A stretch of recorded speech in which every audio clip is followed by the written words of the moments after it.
TV Raízes, um canal de valorização da cultura popular. Quando Diogo Cão aportou no porto de Mpinda, que vai ser o primeiro espaço de onde sairão os escravizados da região da África Central, hoje conhecido geograficamente e politicamente como África Central, ele não aportou ali porque quis dialogar. Acostou-se ao continente porque lhe faltava água. Os angolanos que estavam ali entraram em diálogo, mimicamente, fizeram entender que o rei estava no interior. E ali ele deixou um grupo para que fossem conhecer o rei. A ideia era que o reino do Congo fosse feito um reino irmão de Portugal.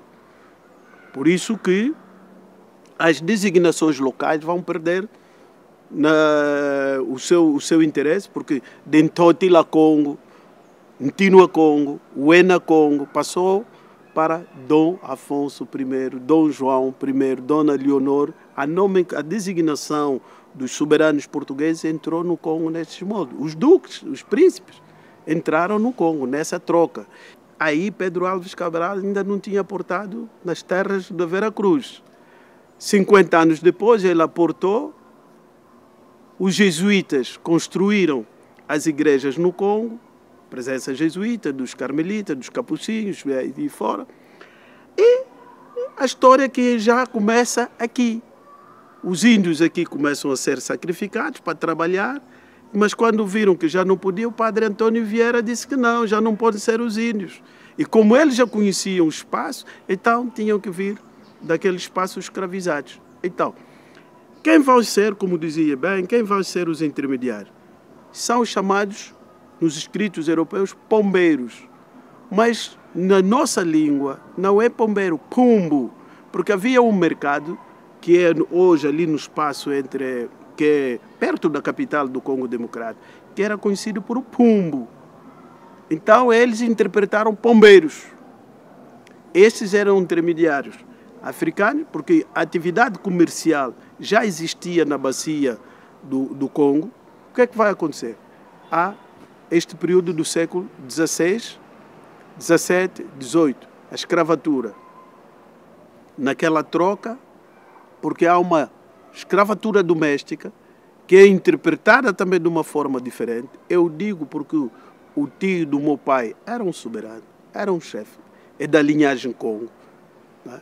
E ele dizia como tratar esse escravizado. Quem é esse escravizado? Muitos são daqueles, quando se dá o tráfico de escravos, que fugiam, não sabia como regressar ao seu espaço. Então ele dirigia-se ao soberano da área. E ali eles eram integrados na família. E tinham um nome próprio. Filho da casa. E esta escravatura doméstica também tinha a ver com aqueles que tinham poder econômico. O espaço Congo, nós que somos os chamados da antiga província de Mbata, no antigo reino do Congo, a atividade era o comércio. As senhoras que vieram vender aqui galinhas, que vieram fazer aqui tanda, é uma atividade que já vinha de lá. Tanda, em Kikongo, tanda é estender, é espalhar. Kitanda, em Kimbundo, é a mesma coisa, porque são duas línguas afins. E o reino do Ndongo, que vai dar o nome Angola por causa dele, este era vassalo do Congo. Então, aí começa a escravatura. Por quê? Porque os portugueses, ali perto, sabiam que havia as minas de cobre do Bembe. Não é? E então, ao descobrirem isso, disseram, tá, aqui já temos uma saída. E com o reencontro aqui, entre comas, a tal descoberta do Brasil, então a mão de obra começou a vir para aqui. Bom, o tráfico ganhou o seu espaço. O que fazer? Porque você não tem os meios para impedir. Então, muitos vieram, príncipes vieram aqui.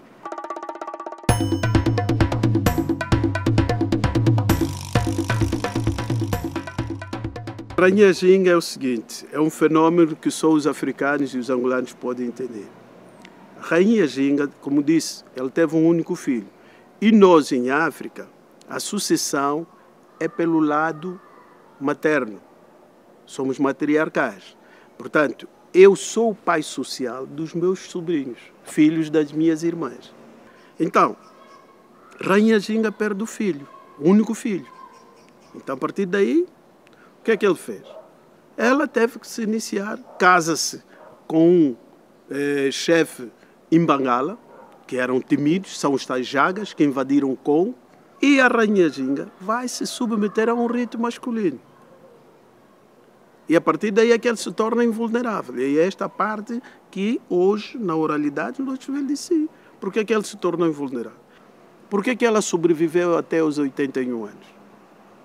Ela foi se iniciar num caso único, que não se conhece mais outro, mas ela foi fazer uma iniciação masculina precisamente para defrontar a realidade no terreno.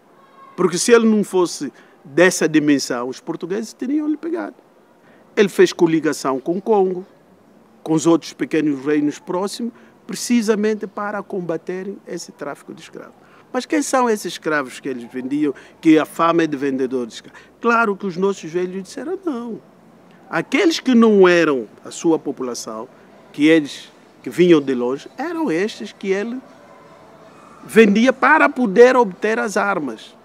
Mas ela se opôs a este tráfico. Não é em vão que ele hoje é uma das figuras eminentes da nossa história, não só de Angola, como do próprio continente africano.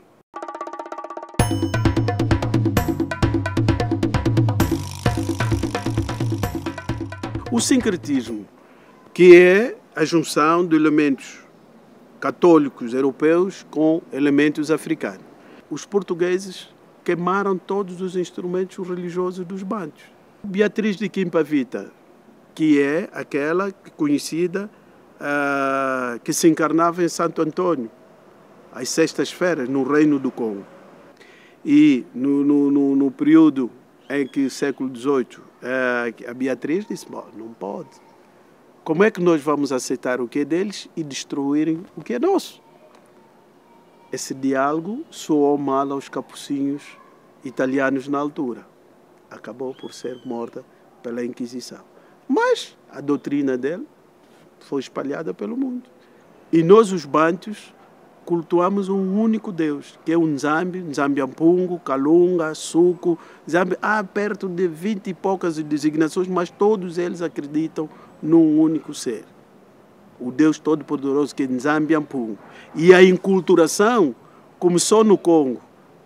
E esta enculturação dos termos vieram para o Brasil. Aqui, eu fui a Valência, Nazaré, ali você encontra Nzambiampungu, Nzambiampembo, né? Então, esses elementos estão no catecismo católico em Angola. O sincretismo, não temos terreiros. Terreiros não encontro. Mas um nganga, esse nganga que é um termo muito mal emprego, quando se fala, é feiticeiro. Um nganga não é feiticeiro. Porque o nganga é um título como o professor de sociologia, de química, de filosofia, é o professor, é o mestre. E, entretanto, ali o primeiro combate dos missionários era acabarem com um nganga. Porque o nganga era ouvido por tudo que canta, um nganga aqui, um nganga. Mas quem é esse nganga? Até hoje o nganga continua no espaço. O nganga é o psicólogo, é o médico, é o professor, é o especialista de uma dada área. Né? Por exemplo, se quiser falar do ferreiro, nganga fula, por causa do sopro dos fones. Nganga fula. Né? Nganga nquiche. Nquiche é o quê? É aquele que trabalha, portanto, o adivinho tem o seu balai, onde tem todos os seus objetos de culto, e então, nganga nquiche, porque ele trabalha com aqueles instrumentos para curar, para adivinhar. Agora, um ndoki que é o feiticeiro, o verdadeiro feiticeiro, esse não vive na comunidade, por causa dos seus males. Ele vive fora da comunidade, porque é rejeitado pela comunidade, pelos seus males. Mas os que são bons estão na comunidade para poderem orientar. Hoje, a Igreja Católica, tudo bem, depende da Santa Sé, mas os arcebispos e bispos são filhos locais. Então, eles conhecem a sua realidade. E nós temos um culto, vamos assim dizer, com elementos europeus com elementos africanos. Por exemplo, naquele tempo, já o Congo Democrático, o Mobutu do Zaire, já havia um culto oficializado pela Santa Sé da forma deles celebrarem a Santa Missa.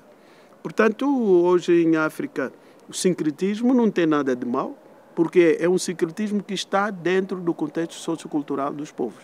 Por exemplo, quem vai assistir à missa de terça-feira na Irmandade do Rosário, é a mesma coisa estar em Angola. Do princípio ao fim, é uma música, os instrumentos que há aí, a kanzá, a dupla sineta, que é um gong, não é? Os tambores. Do princípio à entrada ao fim, é a realidade.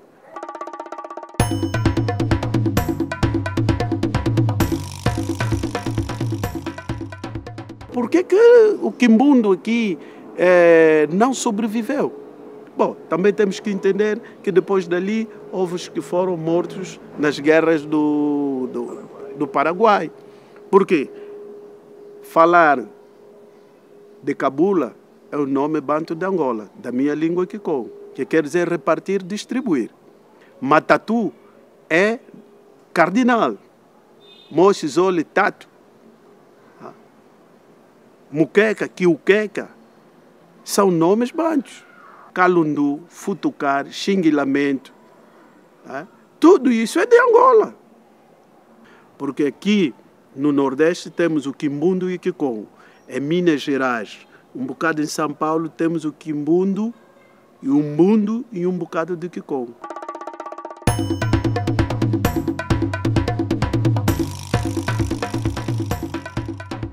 O Brasil não conhece a África, não conhece a Angola. Por quê? Eu já disse que... Por que a Casa de Angola está aqui? São Salvador, no Reino do Congo, São Salvador, capital do Império. Cristianismo no Reino do Congo, cristianismo, Porto Seguro. Escravizados, saídos do Reino do Congo para o Nordeste brasileiro e para a Bahia. Mas há um período em que Salvador Correia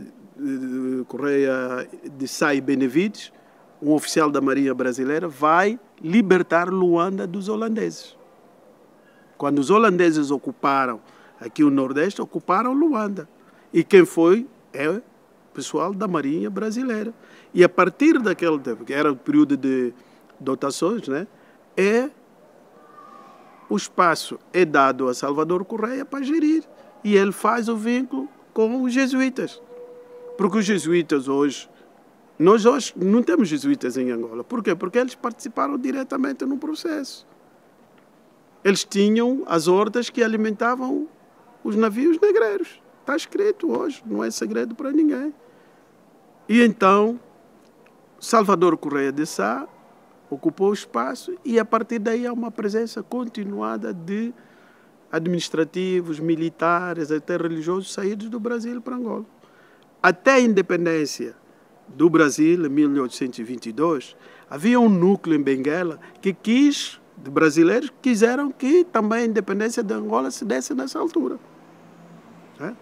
E continuou-se assim, a cachaça brasileira contribuiu no tráfico de escravos. O fumo e outras coisas mais. Então, a presença brasileira continuou até as portas da nossa independência. Eu formei-me em 73 como professor. Na minha cidade, chegou Nilton César, Nelson Ned, portanto, os músicos brasileiros, outros, eles circulavam em Angola, nesse espaço.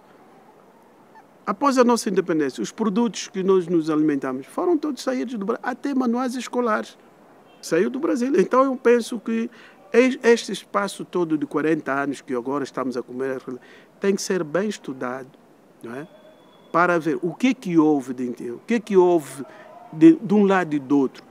Porque aquilo que acontece em Angola, em Cabo Verde, em Moçambique, na Guiné-Bissau, aqui ninguém vê. Mas o que acontece aqui em Angola, em Moçambique, todo mundo vê na hora. E por que esta barreira? Então, diplomaticamente, nos tratamos de países irmãos. Onde é que está a nossa irmandade? Então, o nosso intercâmbio deve ser nesse sentido. O que há de bom lá, o que há de bom aqui, e a partir de dizer, não, vale a pena. Os brasileiros que estão em Angola, que não, dizem publicamente no programa que temos da televisão Amar Angola, que eu me sinto quebrado. Estou aqui, estou lá. Uns vêm aqui de férias, terminam as férias e querem voltar. Bem pouco, o ano passado, uma senhora que é professora, casada com um angolano, a irmã me perguntou, seu Camilo, o que é que vocês fazem as pessoas lá em Angola? Eu disse, por quê? Minha irmã veio para passar 15 dias, menos de 15 dias quer voltar. Bebeu água do Bengo, porque a água do Bengo é a água que alimenta a cidade de Luanda. Disse, bebeu água do Bengo, então quem bebe água do Bengo não esquece da Angola. Então foi isso.